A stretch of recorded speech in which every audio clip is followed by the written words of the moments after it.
بسم اللہ الرحمن الرحیم۔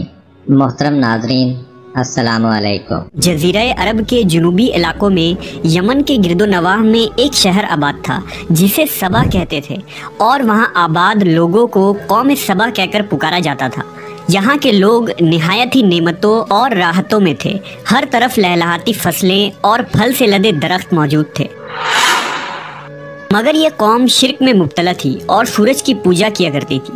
جب وہاں کے بادشاہ شراجیل بن مالک کی موت ہوئی تو اس کی بیٹی بلقیس نے حکومت کی باغ دوڑ سنبھالی۔ بعض مورخین نے لکھا ہے کہ بلقیس کے والدین میں سے ایک جنات میں سے تھے، مگر اس نظریے کی کوئی واضح دلائل نہیں ملتی۔ ملکہ بلقیس ایک قابل عورت تھی جس نے یمن پر 9 سال نہایت ہی خوبصورتی سے حکومت کی۔ دنیا کے بیشتر علاقوں میں جو تجارت ہوتی تھی وہ سبائیوں کے ہاتھ میں تھی۔ یہی وجہ تھی کہ یہ قوم نہایت ہی دولت مند تھی، مگر یہ وہ زمانہ تھا جب مشرق سے مغرب تک ایک عظیم موحد بادشاہ کی طاقتور حکومت اور جاہ و جلال کا ڈنکا بجتا تھا، جسے تاریخ میں سلیمان ابن داؤد کے نام سے جانا جاتا ہے۔ حضرت سلیمان علیہ السلام کی حکومت دنیا کے بیشتر ممالک میں تھی، جس کا دارالخلافہ یروشلم شہر تھا۔ آپ کو ہوا، جنات، چرند و پرند اور جانوروں پر حکمرانی عطا کی گئی تھی۔ ایک دن کا واقعہ ہے کہ حضرت سلیمان علیہ السلام نے دربار لگایا تو جن و انس، جانور اور پرندے سب کے سب حاضر ہوئے، مگر ان کا چہیتا پرندہ ہدہد غائب تھا۔ آپ نے پوچھا ہدہد کہاں ہے؟ جب وہ نظر نہ آیا تو سلیمان علیہ السلام نے فرمایا اگر وہ اپنی غیر حاضری کی کوئی مناسب وجہ پیش نہ کر سکا تو اسے ذبح کر دیا جائے گا۔ ابھی یہ گفتگو ہو رہی تھی کہ ہدہد حاضر ہو گیا۔ پوچھا گیا تم کہاں تھے؟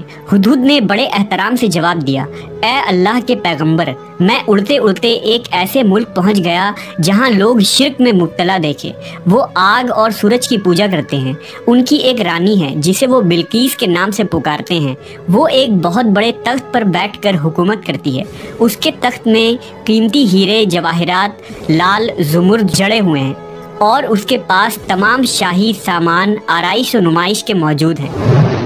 حضرت سلیمان علیہ السلام نے کہا اگر تمہاری بات سچ ہے تو میرا خط اس ملکہ تک پہنچاؤ تاکہ وہ شرک سے باز آ جائے، اور خط پہنچانے کے بعد وہاں بیٹھ کر سنو کہ وہ کیا رد عمل اختیار کرتی ہے، اور پھر آ کر مجھے خبر دینا۔ حضرت سلیمان علیہ السلام نے خط روانہ کیا، جو کچھ یوں تھا: شروع اللہ کے نام سے جو بڑا مہربان اور رحم فرمانے والا ہے۔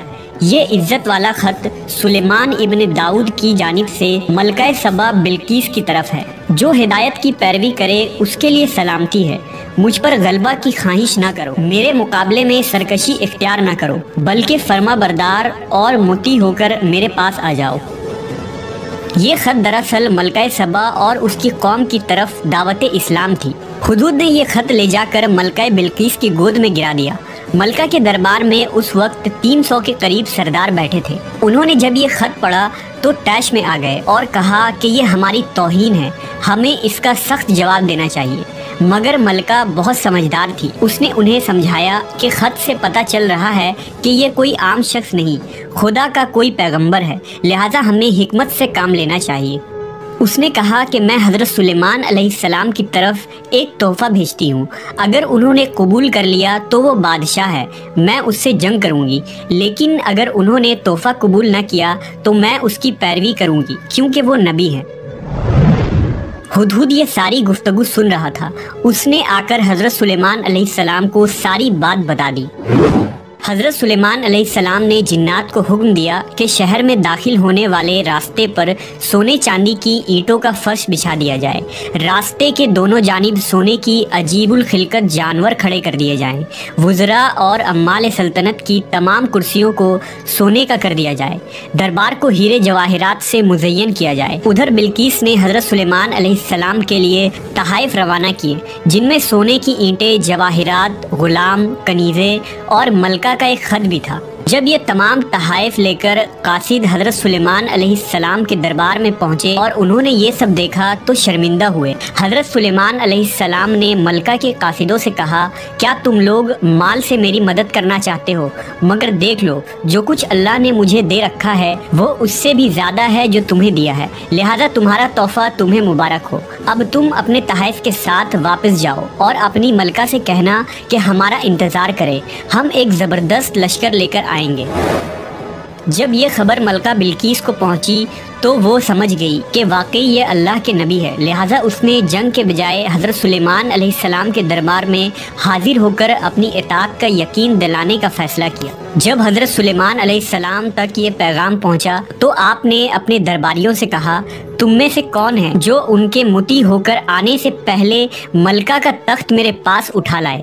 ایک دیو ہیکل جن نے کہا، آپ کے دربار کو برخاست کرنے سے پہلے میں اسے لا سکتا ہوں، میں اس کام کی پوری قوت رکھتا ہوں اور امانت دار بھی ہوں۔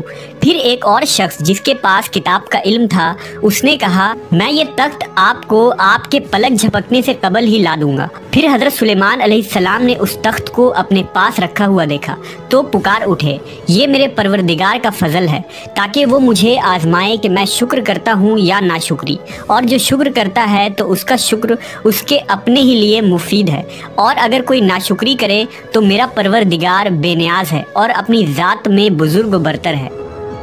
مفسرین کے مطابق وہ شخص حضرت سلیمان علیہ السلام کا کوئی دوست تھا جس کا نام آصف ابن برخیہ بتایا جاتا ہے، اور بعض نے لکھا کہ وہ آپ کا خالہ زاد بھائی تھا۔ کہا جاتا ہے کہ اس تخت کی لمبائی 80 ہاتھ، عرض 40 ہاتھ اور اونچائی 30 ہاتھ تھی۔ اس میں موتی، سرخ، یاقوت، سبز زمر جڑے ہوئے تھے۔ حضرت سلیمان علیہ السلام نے اس تخت میں رد و بدل کر دیا اور اسے پہلے سے بھی بہتر بنا دیا۔ جب ملکہ بلقیس حضرت سلیمان علیہ السلام کے دربار میں حاضر ہوئی تو آپ نے پوچھا، کیا تمہارا تخت بھی اسی طرح کا ہے؟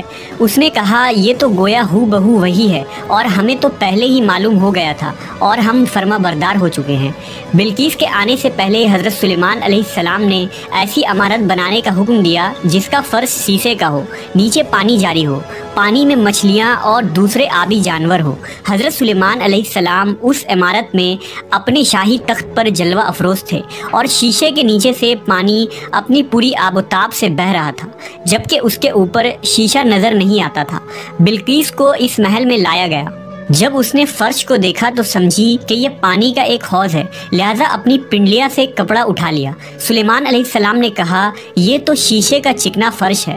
تب وہ شرمندہ ہوئی اور بول اٹھی، اے میرے پروردگار، میں سورج کی پوجا کر کے اپنے آپ پر ظلم کرتی رہی ہوں، اور اب میں نے سلیمان کے ساتھ اللہ رب العالمین کی اطاعت قبول کر لی۔ لہٰذا بلقیس پر یہ ظاہر ہو گیا کہ جس طرح وہ شیشے کے صحن کو پانی کا لہریں مارنے والا گہرا حوض سمجھ بیٹھی، اسی طرح اس نے اور اس کی قوم نے سورج کی چمک اور دمک دیکھ کر اسے معبود اور خدا سمجھ بیٹھے۔ اسے اپنی فاش غلطی پر نہایت ہی شرمندگی ہوئی۔